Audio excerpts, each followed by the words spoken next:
So now there are several crisis relief programs that are still offering billions of dollars in aid to Americans that are financially struggling. And everybody, many lawmakers in Congress are worried about Social Security benefits. Welcome back to the channel, folks. This is all the breaking news that I want you to know about the fourth stimulus check. But we're you're just worried about your own schedule. I know that. But the fact is that our members are engaged in very thoughtful deliberation with each other. As I said to you before, 90% of this bill has been agreed to, House, Senate, White House, and written. We made some changes since last week. People need to familiarize themselves with it. That was the purpose of our meeting this morning. As I said, it made me very proud and was inspired by just once again hearing the depth of knowledge and breadth of vision of our colleagues. And we'll let you know. But I think many of you know I was really very unhappy about not passing the BIF last week. I really was very unhappy because we had an October 31st deadline, and I thought that was eloquent, but not enough, I guess. So now we're going to pass both bills, but in order to do so, we have to have votes for both bills, and that's where we are. Madam Speaker, you just mentioned that you don't want members to vote on something that may not have a good prospect when it goes over to the Senate. When it comes down to paid family leave, which is now included in this bill, Senator Joe Manchin believes that it shouldn't be in this bill. Do you believe that the president can convince him otherwise? And what's your message to Senator Manchin on why it deserves to be in this bill? Well, I don't make it a habit of talking to Senator Manchin on the TV. We're friends. I respect him. He's a good person.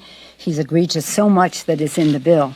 Universal pre-K and child care, agreed to the Affordable Care Act, expanded to embrace those who are left out of the Medicaid, especially our seniors who depend on that for long-term care. He's been supportive of the child tax credit. There's so many things, home health care and the rest. Some of the stuff in green, we're not finished with that yet, but we've had some areas of agreement there. So, but the fact is, there's one difference between some of these issues, like hearing. It's not for hearing in the bill. Hearing has a very broad universal support in our caucus. In terms of family medical leave, that has big, broad, it's no sacrifice for anybody to vote for something that might not see the light of day. And these, we hope, will see the light of day. We can afford it. It's universal. It's compromise. 4 weeks. I'd rather have it longer.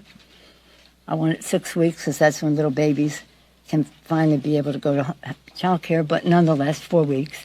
So my message to, not Joe Manchin, I mean, we talk enough, he knows what my message is, but with all the respect in the world for the point of view he represents, I disagree. I think that this is appropriate for this legislation. It fits very comfortably with child care, health care, home care, family and medical leave, and it has the full support of our caucus. There are other issues that, for example, registry, which may or may not, people will be willing to vote for it if there's a real prospect for success in the Senate.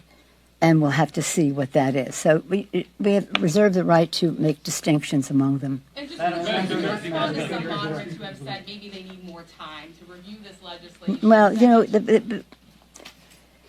this has been up for, first of all, this is the bill. Basically, we had $3.5 trillion. And then we had to cut it in half, so that was drastic. Currently, there are several crisis relief programs that are still offering billions of dollars in aid to Americans that are financially struggling. Many lawmakers in Congress are worried about Social Security benefits, and as the SSA runs low on funds, the projected date it will hit depletion was moved up to 2034, and that's just 13 years out. The depletion date will occur when Social Security is forced to cut benefits by 20% due to a lack of funds. The date was moved up due to a drop in tax revenue as a result of the crisis. Now, with fewer people paying income tax in 2020, funding for the SSA dropped even as it continued to pay out benefits. Now, because Americans continue to pay into Social Security through their income tax, the Social Security Administration is not projected to run out of funds, but will instead need to slash benefits by at least 20% to continue operating as more older Americans reach their retirement age. Congress is also working to prevent a benefit cut by introducing a new bill. The bill introduced in House Representatives would first move the date that the SSA would need to cut benefits back to 2038, and this allows more time to find a permanent solution for the administration. It would provide all beneficiaries with an average increase of about 2%, and increase the payroll taxes subject to Social Security tax, increasing the maximum taxable threshold to $400,000 rather than today's $142,800. Social Security paychecks are set to increase in 2022 by the largest percentage in nearly 40 years. That's according to SSA.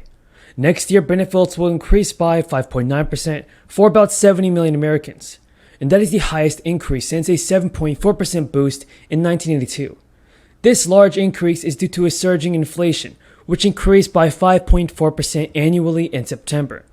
So folks, if Congress cannot reach an agreement concerning Social Security by 2034, inflation levels won't matter, as benefits are slashed by about 20%, and payments will be forced to be determined by the funding available to the administration rather than inflation levels in need.